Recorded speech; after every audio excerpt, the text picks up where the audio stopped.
Thank Do you make money from this podcast? I have started to, yes. That's good. Which has been fantastic. Like, do they come to you or you reach out to them? They come to me. Really?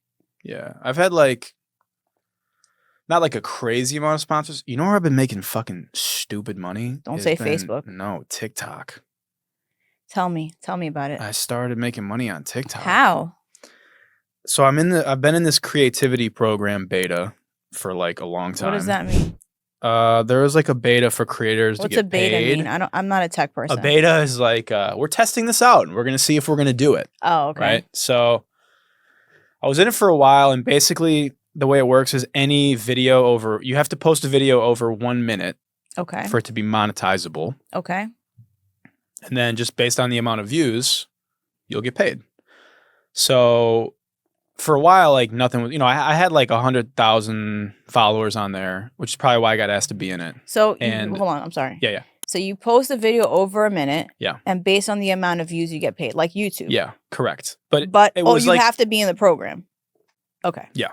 Carry on. And I think it was because TikTok was trying to, they're trying to push long form content more. Yeah, and I'll I've seen explain that. why in a second. Okay. But so fortunately for me, all my podcast clips are over a minute. Really? They're all like a minute 30, really. Really? Yeah.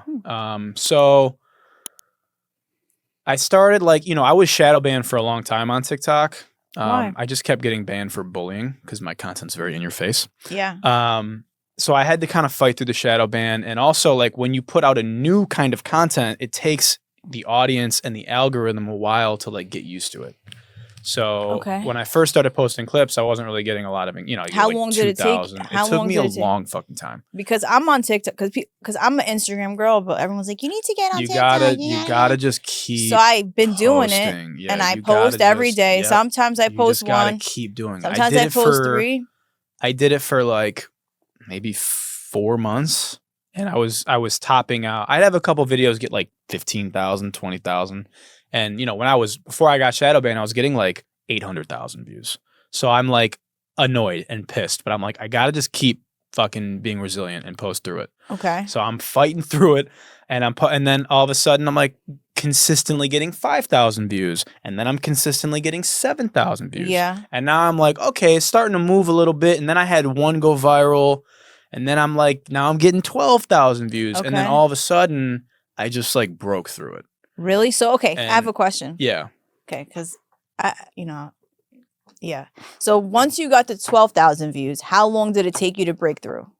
Because my shit is like that right now. I have videos like averaging at 5,000, 7,000. I have some with a few 100,000. Yeah. But but I'm in the thousands right now. It's just like keep going. How long does it take? I don't think there's any set time, but like you're starting to catch. It's a giant snowball effect, and now the algorithm knows, all right, this is the kind of content you're posting. These people are engaging with it. Okay. And I'm telling you, the longer, like the minute plus clips, those are the better ones. And I'll tell you why. Tell me. TikTok has a problem. Okay. With advertising. Okay.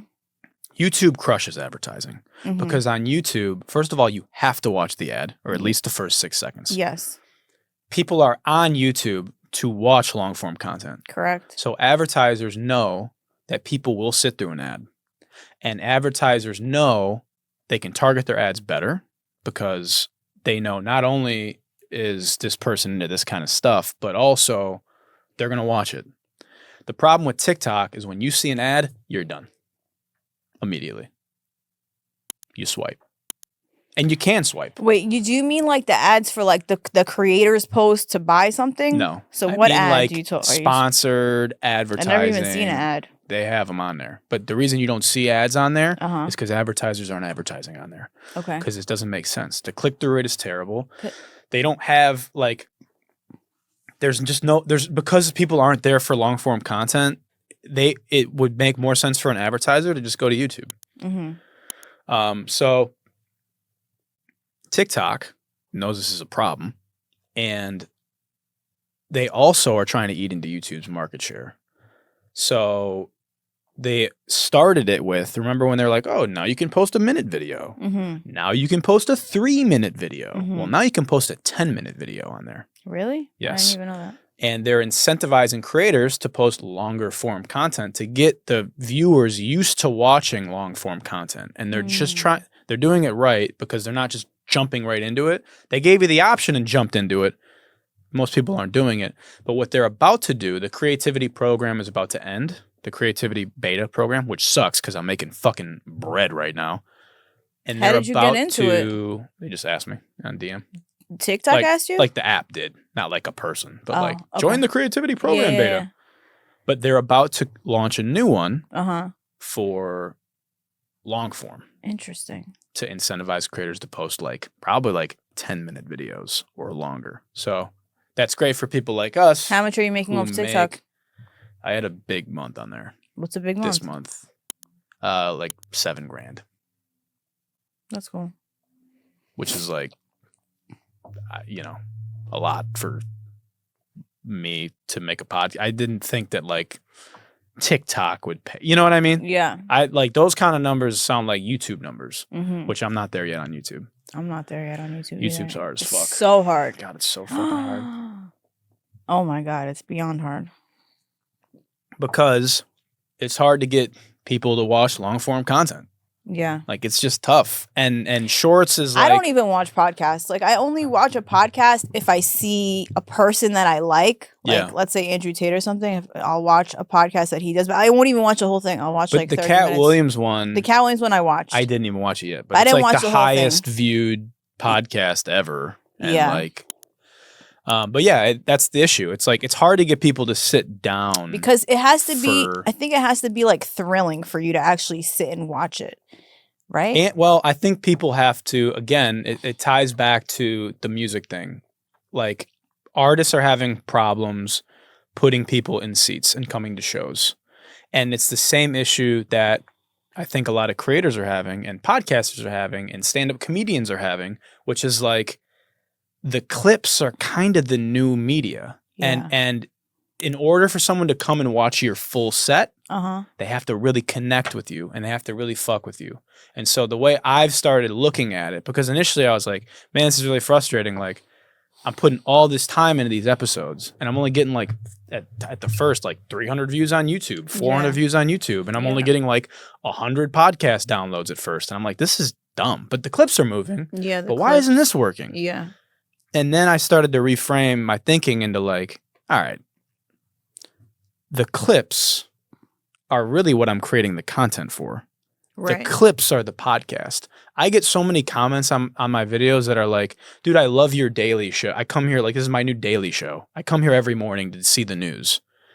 Or you should start a podcast.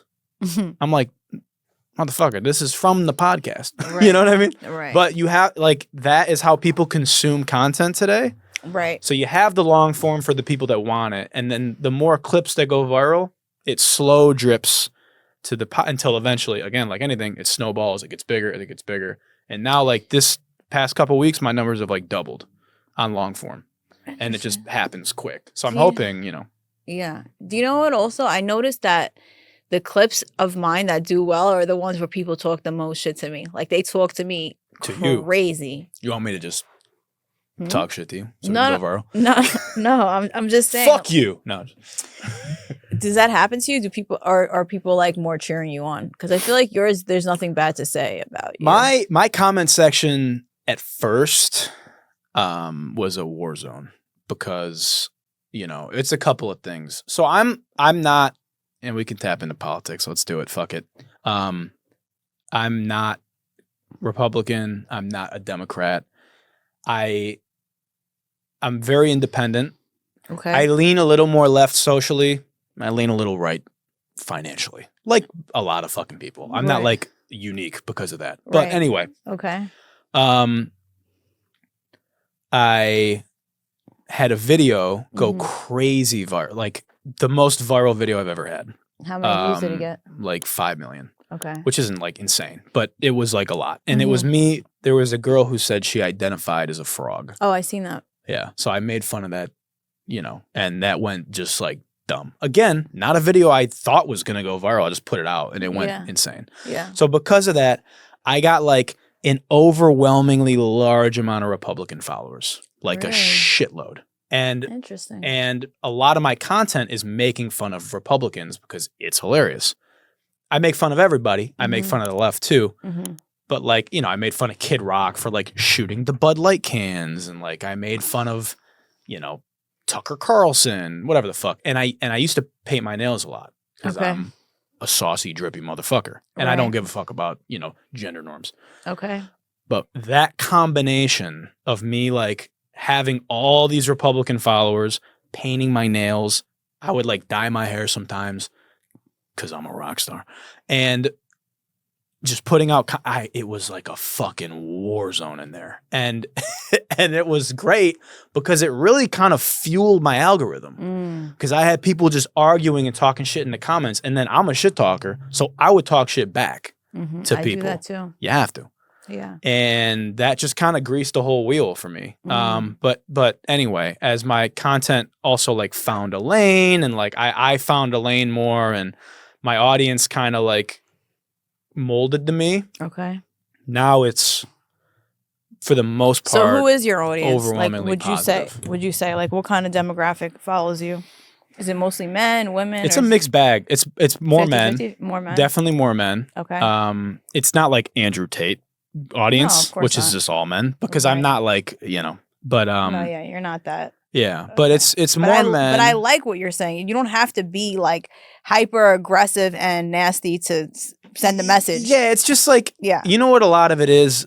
You know, a lot of people, the rage baiting and like the shock value content, Yeah. again, like you can scale fast and you can grow fast. Yeah. And it's what it's what all these entrepreneur bros are doing. They're putting out these ridiculous clips that are just like, huh?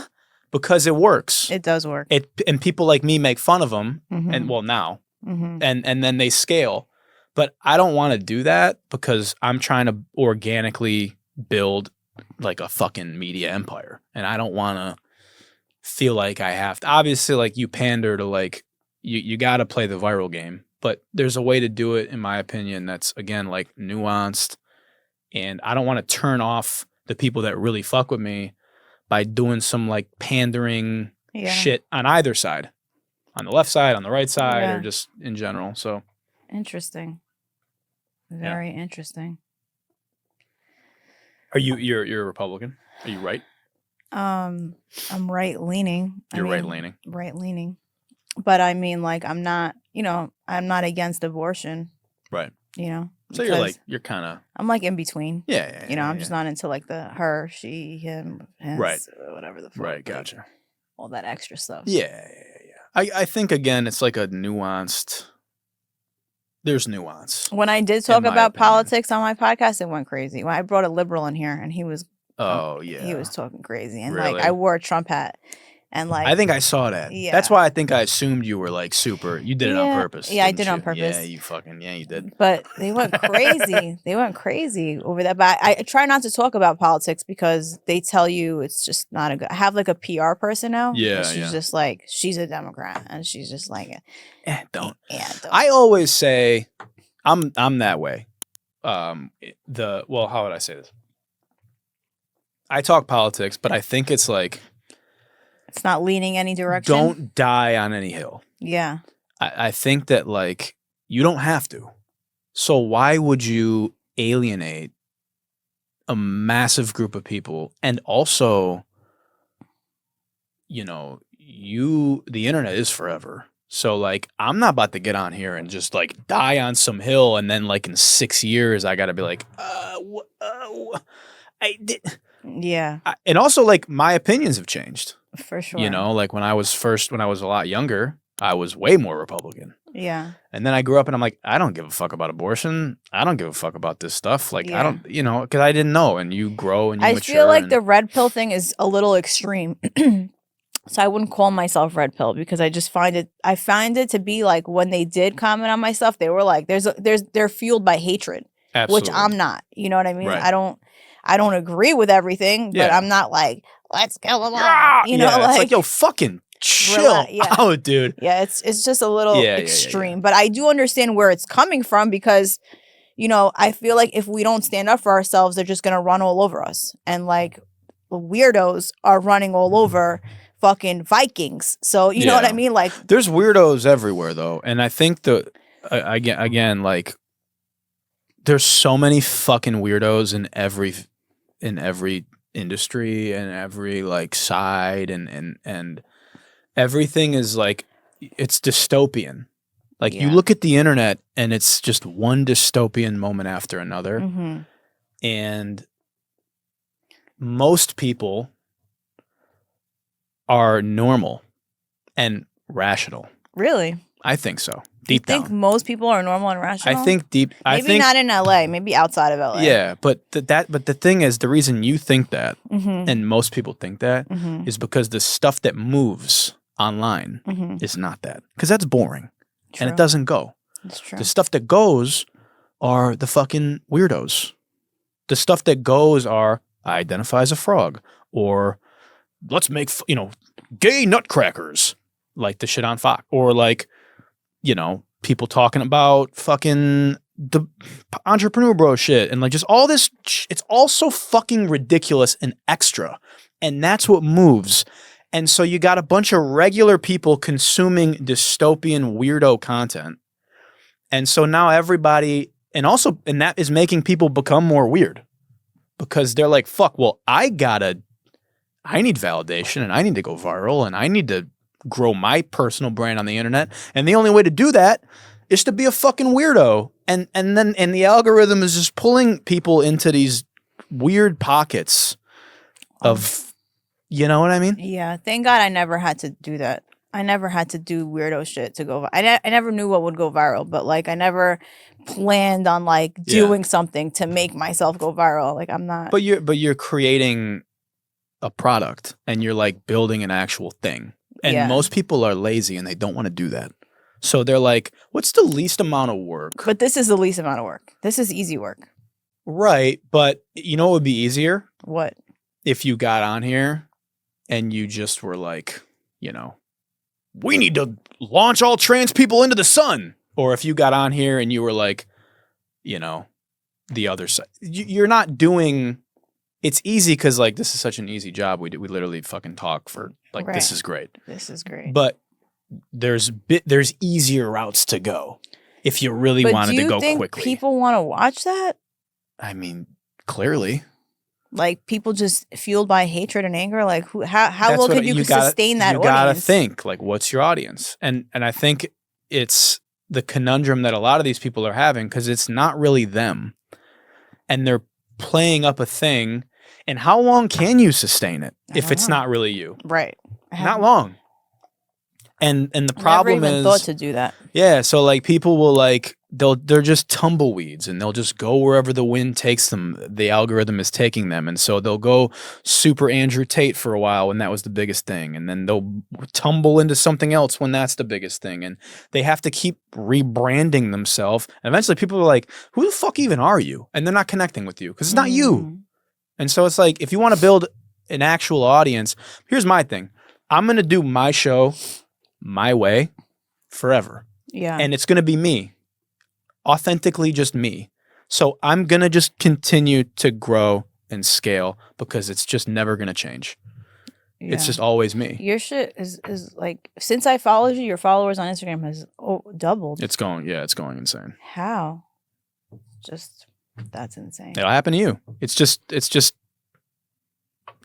consistency, because again, if you're being yourself, you're just bringing people in that fuck with you, and they know what to expect, and it's organic and it's real, and you're just gathering until eventually they tell more people that are like them, and that, because these people have friends that are like them, and they send it to friends who are like them.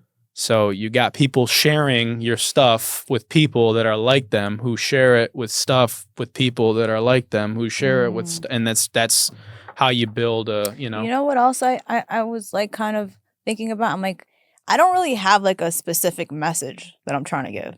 Like, do you feel like you have a message you want to give, or do you want to just entertain? Both. Okay, what's your message? I have a couple. So the name of the show, Good Luck, is kind of the main message, which is like, good luck with life. it's like a sarcastic, like, man, and the name of the show, my girlfriend actually named the show. I was trying to think of a name. And she's like, you always say good luck, like sarcastically, like that'd be hilarious. Right. I'm like, good luck. And it's basically like everything's fucked. It's going to get more fucked. Good luck. And the message is, it's a dark, daunting one, but it's funny. It's like, as the world crumbles around us and everything gets more crazy and ridiculous, you can come to me and feel normal for a second for a second and laugh about it. And that's kind of like the main, but yeah, like in that world, I talk about the music industry and like tech and AI and Web3 and like how you need to be keeping up with that because it's inevitable, you know, and then obviously making fun of like current events and just viral funny things that I see and just taking pieces of all the things that I've always enjoyed in media and like. How long does it take you to prep for one episode of your show? The whole week. The whole week? I'm just like grabbing stuff and I use ChatGPT to help me like put segments together. Okay. How so? So like, you know, what's a good example? Like, okay, like I was doing an episode about country music. Okay. Or like a segment on country music and how country music is like taking over top 40. And like we're seeing more and more country music. And then in that same episode, like, why is rap not working? Okay. And so I have my thoughts and opinions. Okay. But I wanted the data and I wanted. So you asked ChatGPT for questions, answers. So I have long form trained an agent on ChatGPT. So basically, like, it's called a long form prompt. Okay. And basically I would say like, hey, you're going to be the podcast, like the producer for my podcast called this. This is who I am. Here's my backstory. This is my bio. Now that you know that, my show is going to be about this. You're going to help me put together segments. Who is this person? It's AI. It's ChatGPT. Okay. So, and you just put in this you're training the AI and you say like, and this is how I want everything broken down. This is how I want I want them succinct, bullet points, easy, like notes. Shit. And do you understand? Enter. And then it goes, yes, I'm ready to help you, whatever the fuck. What? So then I'll go, okay, I'm doing a segment on country music. How country music is popping off in top 40 on radio more and how rap music has been struggling. Okay. Can you help me put together a segment on maybe why that's happening? Give me some ideas and da-da-da. And it'll be like, okay, great. And then it'll just... You're kidding. Yeah. So then I'll pull from that and it'll just help me produce the episode. I love that. It's great. It's unbelievable. And then in terms of like the clips that I make fun of, at first... Do you cut your own clips or do you AI? I do everything. I edit everything by myself. No, I do everything. You do everything. Okay. But because I have everything segmented and broken up, it's easy for me to go like, okay, this is a clip. This is a clip. This is a clip. And so the way my process is, I film on Saturdays. Okay. I edit the full episode over the weekend. Okay. I drop the show every Monday. But then every day I'm editing a clip for the next day. So on Monday, I edit a clip. I drop it Monday morning. And then later in the day, Monday. Do you post every day? Clips? Every day. Maybe like 6 days a week. I never post on Sunday because it's just, I need a break. And Sundays aren't as good on social media. Really? But sometimes I'll skip a day randomly if I just have shit to do or I don't feel like it or, you know. So. Interesting. I love that. I think you're doing a really good job. Thank you. I really, really enjoy watching your clips. They're very highly entertaining and you're well prepared. I try to be. Yeah. Thank you for coming here. This is fun. Yeah, super fun. I wish we could talk longer, but I have a child and I have to go pick him up from school.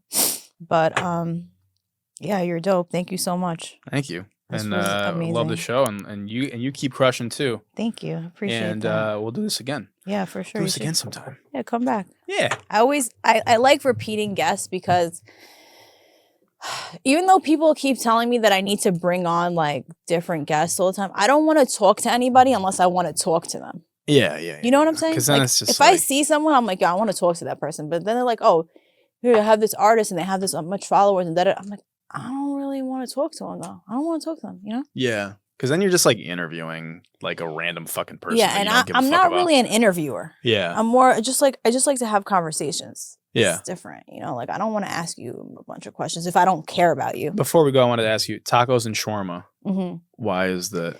So when I started this show, I had a co-host who was is Mexican and Yeah, I'm Middle Eastern. And you're Middle Eastern. So he was a taco and I was a shawarma. But then, you know, he left the show. Couldn't handle it, huh? all the New Yorkness. So now I'm just What- just stuck. What Middle Eastern? What I'm ethnicity? Israeli. Israeli. Yeah. Cool. Mm-hmm. Awesome. Yeah. Well, hey, Thank you again. good luck.